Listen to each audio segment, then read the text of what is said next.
Hello again, my friends, and I hope you are having a fantastic day. Unfortunately, it looks like the rage bait has got me again. You can feel free to tell me in the comments to stop scrolling Twitter, to shut up and stop whining, but I'm going to tell you right now, I don't care.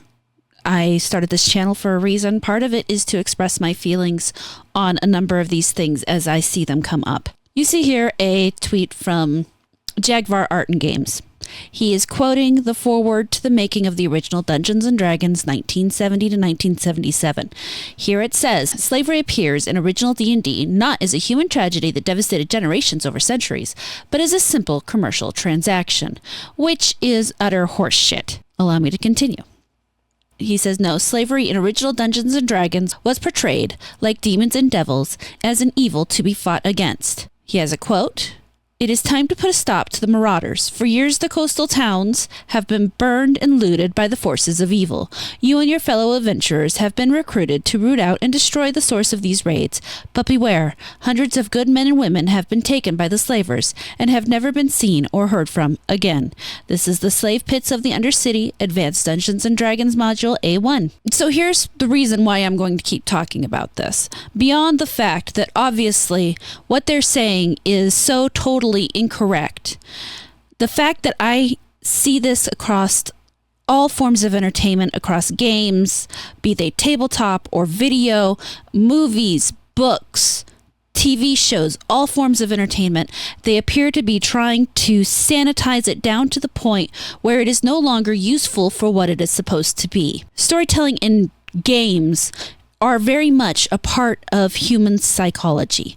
They help us reflect and understand things in a way that normally we wouldn't be able to. Too many people have forgotten about how important storytelling is in society. Stories, fairy tales, fables, now into video games, movies, all the other entertainment we have. We've gone from a rich oral tradition to a written tradition to now things that are actually transmitted into visuals that actually help us connect even better with the story being given to us. Once upon a time, kids used to listen to stories like Aesop's Fables. They would teach important lessons like don't let jealousy ruin what you already have. Don't trust strangers. Don't be a glutton. But they also would teach the inverse of those same stories. They would teach you that you have to push yourself forward, that seeing what somebody else has doesn't mean that you can't have it, that you can work for the same thing. That sometimes it is important to trust other people. And that to not try to improve yourself just leaves you stagnant and can eventually lead to a miserable death. On my Horror Amarada channel, there are a number of streams where I have done nothing but read Aesop's Fables. And the stories they tell are extremely important. It is a difficult language to read in this day and age because there's a lot of things that we just don't understand anymore because of the dumbing down of language. But that's a separate issue that we might get into someday. Not yet. But they would tell stories of knights and princesses, violent murders, heroic deaths, heroic actions, and they would tell scary stories. There used to be a tradition of fathers taking their kids out into the woods and making them scared over a campfire. Why? Not because scaring kids is fun, even though it can be, but because scaring your kids and giving them that safe environment to learn how to be scared and push through it is extremely important. And the fact that we don't do that anymore shows in the people today, shows in the anxiety people face every day because they don't understand that just because you feel anxious doesn't mean you have to stop and be scared. Fear is temporary. People have forgotten the entire point of bravery isn't that you don't feel afraid, but that you push through and work through the fear. And that is part of what stories would teach. They would teach that important bit about being afraid, but still acting, not freezing. Like a frog boiling in water, we have been slowly removing these ideas from stories, from our lives in general.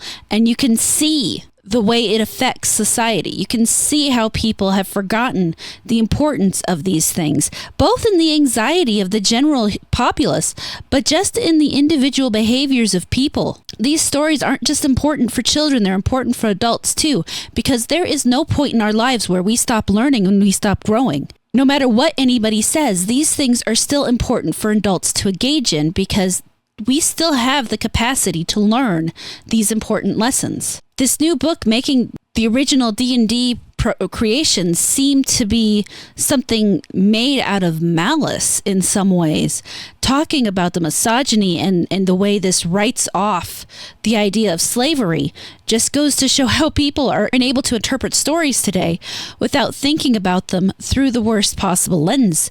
The idea that something makes you uncomfortable isn't about it making you uncomfortable because that thing is scary. It's about making you uncomfortable so you think about that thing and reflect on it and think about how it affects the world around you. It is important to feel uncomfortable. Feeling uncomfortable in games, in media, is actually very good for you, believe it or not, people. Knowing that this emotion that you're having will pass, knowing that you feel uncomfortable when that topic is brought up is good for you, because then you know you are not some kind of sociopath. If you are seeing that kind of stuff going on TV and you're okay with it, then you are a sociopath. If you are watching it and thinking, well, people must think this is a good thing, then you are probably a sociopath. I don't know what to tell you. If you think that people watching these scary stories, watching these sorts of things happen, are sitting there thinking, oh, this is good, and having positive reactions to it, then you don't understand the purpose. These stories, these games, they serve to inspire adults just as they do children. While the children can learn an important lesson from them, it keeps adults engaged in the ideas of the importance of morality, of the importance of being brave themselves, because you don't ever have to stop being brave.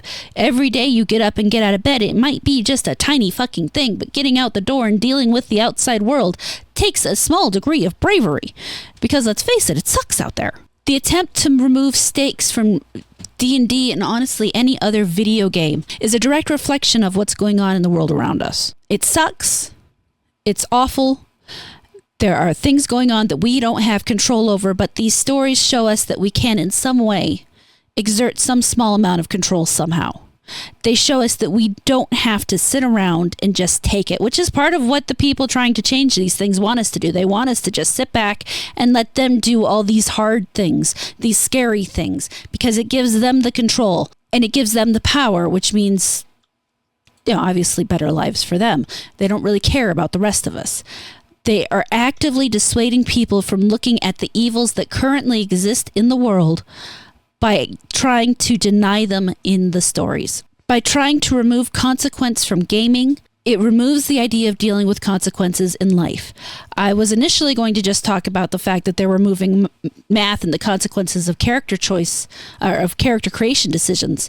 They apparently have decided to make all casters the same in regards to just preparing spells every day. You do your daily rest, you do your daily routine, you pick your spells from your spell list, you have access to the whole spell list, and then those are the spells you have for the day, versus once upon a time you would have the prepared spells in the way I just explained. And then other characters like wizards and sorcerers actually have spell slots where they choose which spells they're going to learn every level. And those are the spells they have, but they can cast them more than the others would be able to. Now, not only does this make all spellcasters basically the exact same and really boring, it removes that piece of tactical decision, and it removes a piece of customization. It literally just makes them all the same. What's the point of playing why have different types of casters at that point if the only difference between them is going to be the flavor of magic? Just make them all, just call them all one thing and have them specialize in specific realms of magic at that stage.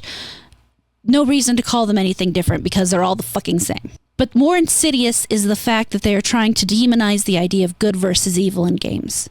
Good versus evil in books, good versus evil in TV, good versus evil in movies, because the idea that something is good and something else is evil bothers them. The fact that people might be able to identify that something else is good and something else is evil, there are people who don't want us to be able to do that. And they've been slowly working that out of D&D for years now. The moment they took orcs and other evil races and said, these aren't just evil, they're shades of gray. Ignoring the fact that if you wanted to create a good tribe of orcs in your game, you totally had the power to do that at any time. The fact that you could still have a good aligned drow in the event you wanted it. These things are just describing the large majority and not every single one ever, is when they started going down this road. This is when they started going down this, well, we don't need this road. And it makes me so beyond angry to watch how they're slowly removing these things from our entertainment. And right now, D&D is the one right in front of me, the one that I can point to and say, hey, they're doing it again. And I know that they don't like people talking about it because they don't want people knowing that that's what they're doing. They don't want people thinking of the consequences of removing these things from stories, from books, from games, because they know what they're doing. And I know I sound like a weird conspiracy theorist right now, but you know what? I don't care. Because it's true. Whether they're doing it intentionally or not, whether they're genuinely, I mean, there are some few, I'm sure, acting out of a genuine feeling of, oh, I don't want people feeling stressed or bad. But that's not all of them. I have grown up on these things. I know there is real evil out there, be it human or not. And there are people genuinely doing this out of malice. I can't name them. I really wish I could, but I can't. The idea that putting just slavery in the game is making it out to be just a part of a commercial transaction removes the idea of player choice, player action. Yes, it might be a theme in the game, but how do the players react to it? That is the point right there.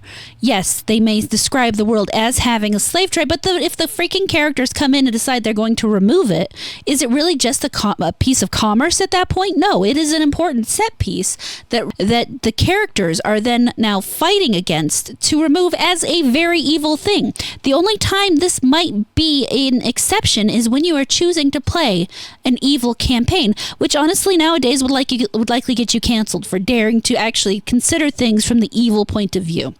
Because at that point, you are obviously an actual evil person, and you only wish to do those things to actual people because, God forbid, we forget about the idea that humans actually engage in make-believe. That considering things from other points of view might help us understand where these things are coming from and how to better handle them. That doesn't mean you agree with it. I can understand a lot of things I don't agree with. And the reason I can do that is because I can put myself in the shoes of the other person and say, you know, from here, this makes sense, but it's still wrong because of whatever reasons it's wrong. Slavery is wrong because it takes away the choices of other people, because it forces people to do things that they don't want and puts them in a position where they have no control over themselves. I don't care if it monetarily makes sense to another person because it helps them run their farm or whatever. It's still wrong. I can understand where they would see the benefit for themselves and even to some degree forgive themselves for it, but that makes it still wrong, period. I don't know why there's a group of people out in this world who can't understand that or refuse to understand that. But the point of having this in D&D is to give players those moral dilemmas, to give them those opportunities to do the good thing, the right thing, and give them that feeling of, you know, we know we're doing the right thing because we know that's wrong, because we can identify evil and we know how to fight it. That is part of the roles of stories, and that's part of the reason why it's good for all ages, because a lot of times adults need reminding. Adults aren't particularly bright sometimes, and they forget these things. So to be able to play a story that reminds you, you know, I can be a good person just by not being this kind of shitty person, it's a great thing. It's a great thing that we have going for us as humans. And the reason I am so passionate about this, the reason it makes me so angry is because I can see how it is affecting the world right now. How people are writing off things because, oh, you know, this isn't as important because of all these positive benefits. But the fact of the matter is, removing these things from stories hurts everybody. It doesn't just hurt kids. It doesn't just hurt people who enjoy stories. It has an actual effect on morality, on thought, on empathy in society. And that is the reason why when it comes to this topic, I don't care if I'm talking about fairy tales. I don't care if I'm talking about how Disney's removed so much of the important lessons from the ones they've told. It doesn't matter. I will always be saying something about this because it is important. But what do you think? Do you think I'm just crazy? Go ahead and tell me down in the comments. I'd love to hear about it. Thank you so much for watching this video. I really hope you enjoyed it. Please like, comment, subscribe, and turn on the notifications. If you really liked it, you can feel free to share it around, and I will catch you later.